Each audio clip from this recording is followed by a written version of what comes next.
The chart I'm going to show you today is a doozy, and it might just change the way you invest forever. My name is Reese. I'm a chartered investment manager, a fellow of the Canadian Securities Institute, a financial planner, and I like Celine Dion. I just do.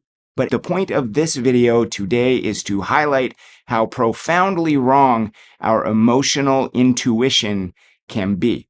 And I'm pretty sure that's true in all areas of life, but we're going to hunker in on the wealth angle as a case in point. This is a chart showing people's feelings about the stock market and where it's headed. I know it's a bit busy, but I will make it really clear. This chart is showing us three things. The first is the S&P 500 and how it has performed over the last 30 years. That's the orange line we're looking at. Now, just in case you aren't familiar with the S&P 500, it is just an index or a grouping of 500 of the biggest and best businesses that are publicly traded in the United States. And by publicly traded, I just mean that you can buy them on the stock market or sell them on the stock market if you want to. They are not private, they are public. Anyway, this is showing us the growth in the value of those businesses over the last 30 years. It's huge. It's been a bumpy ride for sure, but the growth is stunning and indisputable.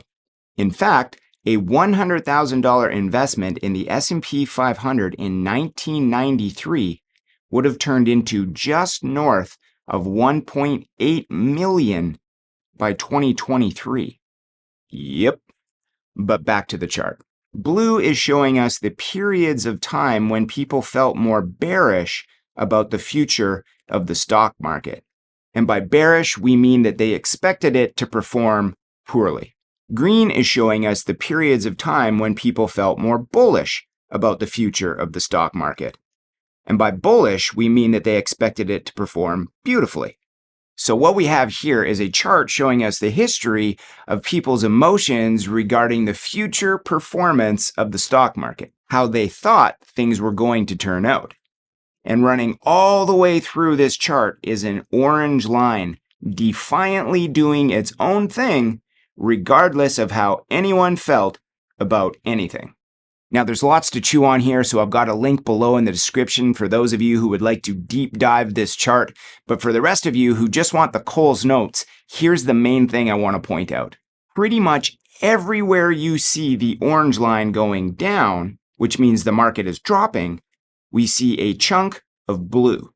In plain English, that means that when markets go down, people get bummed out about it, and their outlook for the future dims. This is what is known as recency bias. We tend to think that whatever has just happened is likely to keep happening.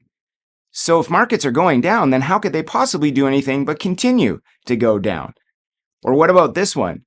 Since Canadian real estate has only gone up by 4,000% a year for the last decade, then how could it possibly do otherwise? Anyway, what this chart shows us is that people were wrong. Dead wrong. Every time. Whenever people felt like it wasn't going to get better, it did. It got better. Way better.